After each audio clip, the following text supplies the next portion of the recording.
Hello friends, good morning সবাইকে। তোমরা সবাই কেমন আছো? Welcome to my another blog. আজকে সকালবেলায় দিদা আমাকে ঘুম থেকে তুলে দিয়েছে, কারণ দিদাকে নিয়ে ডাক্তারখানায় যেতে হবে।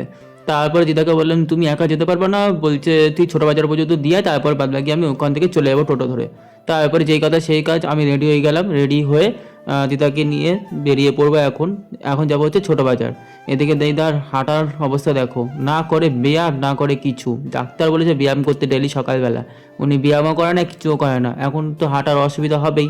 আমি শুধু বলেছি বাইরে গেটআপ খুলে বাইরে দাঁড়ো, বাইরে থেকে এবারে ওঠো। এইটুকু হাঁটতে যে ওনার কতটা কষ্ট হলো আমি খালি দেখলাম। মন তো চাইছিল দিদার সাথে ডাক্তার কাছে যাই, গিয়ে বলি ওনার কাণ্ড কারখানা। দিদা তো যেতে না করলো, তাই আর যাইনি। ওনাকে ছোটো বাজারে টোটোতে তুলে দিয়ে চলে এসেছি। দিদা অ্যাকচুয়ালি আমাদের স্কুলের ওখানে যাবে, আমাদের স্কুলের পেছনে একটা ডাক্তার বসে, সেইখানেই আর কি যাবে। তাই দিদা ডাক্তারের কাছে ফোন করে সকাল সকালই নাম লিখিয়ে দিয়েছে, তাই সকাল সকাল দিদা চলে গেছে। তারপর আমি বাড়ি চলে আসলাম। বাড়ি এসে এবার ড্রেস চেঞ্জ করে নেব। ড্রেসটা ছেড়ে আমার যে কাজগুলো ফেলে রেখে গেছি সেইগুলো এখন কমপ্লিট করতে হবে। যেরকম বিছানা তোলা, ঘর পরিষ্কার করা, আরও যাবতীয় যেগুলো কাজ আমি করি সেইগুলো এখন করতে হবে। সবার প্রথমে বিছানাটা ঠিকঠাক করে নিই। বিছানার অবস্থাটা দেখে আমার মাথা গরম হয়ে গেছে। কী আর করা যাবে। তারপর আস্তে ধীরে সুস্থে বিছানাটা ঠিকঠাক করলাম। তারপর ঘরটার পরিষ্কার করলাম। ঘরটা পরিষ্কার করে বসেছিলাম, আর খিদে পেয়ে গেছিলো। আর এদিকে সকালবেলা মিষ্টির জলটা খেয়ে নিয়েছিলাম বাড়ি থেকে বেরোনোর আগে। আর এবার ভাত খাবো। আজকে ভাতের সাথে ছিল চিকেন, শুক্তো, জালি ভাজা, ডালের বড়া আর শশা। তারপরে এই খেয়ে দিয়ে বসেছিলাম বলতে স্নান টান করেই নিই, অনেকটা বেলা হয়ে গেছে। তারপরে এই দেখো স্নান টান করেই নিয়েছি। স্নান টান করে নিয়েছি, আর দিদার আসতে একটু টাইম লাগবে। এই দেখো দিদা চলে এসেছে, আমাকে বলেও নি যে ছোটো বাজারে এসে নিয়ে যা।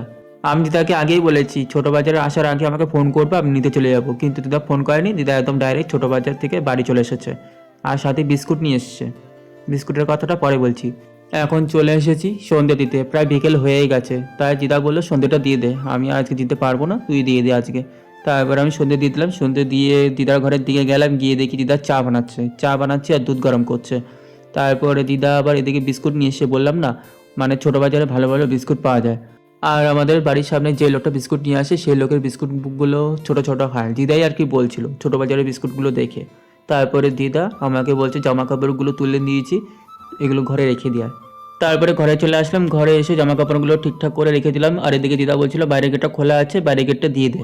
তারপরে বাইরে গেটটা দিয়ে চলে গেছিলাম ঘরে। ঘরে গিয়ে দেখি দিদা দুধ বিস্কুট দিয়ে দিয়েছে। এখন সন্ধ্যেবেলা এই খাই, একটু খিদে পেয়েছে, তাই ভাবলাম এগুলোই খেয়ে নিই। তারপরে এগুলো খেয়ে নিলাম। খেয়ে দিয়ে এখন বসেছিলাম।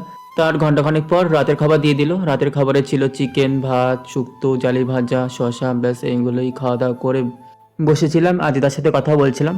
চলো আজকের জন্য রাখছি, দেখা হচ্ছে পরের ব্লগে। টাটা সবাইকে।